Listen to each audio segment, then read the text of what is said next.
ઝાલોદનગરના કોળીવાડા વિસ્તારમાંથી ગૌમાંસ સાથે એક વ્યક્તિની અટકાયત કરાઈ. તારીખ 31/7/2025 ગુરુવારના રોજ બપોરે 2 કલાકે આપેલ માહિતી અનુસાર 12 કિલો ગૌમાંસ પોલીસે જપ્ત કરવામાં આવ્યો છે. અને ઝાલોદનગરમાં હાલ પવિત્ર શ્રાવણ માસ ચાલી રહેલ છે અને આ શ્રાવણ માસ દરમિયાન નગરમાં ચાલતો ગેરકાયદેસર માંસ મટનની દુકાન અને કતલખાના બંધ રાખવા માટે હિન્દુ સમાજ દ્વારા માંગ કરવામાં આવી હતી. હિન્દુ સમાજની માંગને લઈને પીઆઈ ગૌરવ ગામિત દ્વારા શાંતિ સમિતિની મિટિંગ પણ ભરવામાં આવી હતી. અને આ શાંતિ સમિતિની મિટિંગમાં હિન્દુ મુસલમાન સમાજના બંને આગેવાનો શ્રાવણ માસ દરમિયાન પવિત્ર સોમવાર કાવડ યાત્રા તેમજ ભોળાનાથની શોભાયાત્રા દરમિયાન દુકાનો બંધ રાખવા માટેના બંને પક્ષોની સમજાવટ બાદ નક્કી કરવામાં આવ્યું હતું. અને નગરમાં ગૌમાંસ નહીં વેચાય તેવું મુસ્લિમ સમાજના આગેવાનો દ્વારા સંમતિ આપવામાં આવી હતી. મુસ્લિમ સમાજના દ્વારા આપવામાં આવેલ મૌખિક સંમતિ કર્યા બાદ પણ કોળીવાડ વિસ્તારમાં મસ્જિદ પાસે આવેલા એક મકાનમાં ગૌમાંસ વેચાતો હોવાની બાતમી પોલીસને મળી હતી. અને ઝાલોદ પોલીસે એક બાતમી મળતાની સાથે જ કોળીવાડા વિસ્તારમાં અલ્તાફભાઈ મોહમ્મદભાઈ નામના જે મકાનમાં ગૌમાંસ વેચાઈ રહેલ છે તેને લઈને ઝાલોદ પીઆઈ ગૌરવ ગામિત તાત્કાલિક તપાસ અર્થે પહોંચી ગયા હતા. અને જ્યાં તપાસ કરવામાં આવી હતી ત્યાં પોલીસ દ્વારા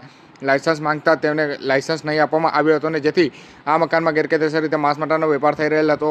અને પોલીસ દ્વારા તપાસ કરતાં અંદાજિત 12 કિલો જેટલું 2400 રૂપિયાનું કિંમતનું ગૌમાંસ મળી આવ્યું હતું. અને પોલીસ દ્વારા ઝડપાયેલ આ ગૌમાંસ છે કે નહીં તેની તપાસ માટેનું સેમ્પલ સુરત એફએસએલ કચેરી ખાતે મોકલી આપવામાં આવ્યું હતું. સુરત એફએસએલ કચેરીમાં રિપોર્ટ આવતી સાથે જ ઝાલોદ પોલીસ દ્વારા ગેરકાયદેસર કતલખાનું ચલાવતા અલ્તાફભાઈની સામે અટકાયત કરી અને ઝાલોદ પોલીસ દ્વારા કાયદેસરની કાર્યવાહી હાથ ધરવામાં આવી હતી. અત્રે ઉલ્લેખનીય છે કે ઝાલોદ હિન્દુ સમાજ દ્વારા ગેરકાયદેસર ચાલતી માંસ મટનની દુકાનો તેમજ કતલખાનાઓ બંધ કરવા કેટલીય વાર લેખિત રજૂઆત અને મૌખિક રજૂઆતો કરવા છતાં પણ કાયદાનો કોઈ ડર ન હોવા છતાં તેમ નગરમાં હાલ માંસ મટનના કતલખાનાઓ બેખોફ ચાલી રહ્યા છે. અને આવા ગેરકાયદેસર કતલખાનાઓ અને લાયસન્સ વગરની દુકાનો ખોલી માંસ મટન વેચતા દુકાનદારો પર કાયદેસરના પગલાં લેવા માટેની હિન્દુ સમાજ દ્વારા માંગ પણ કરવામાં આવી છે.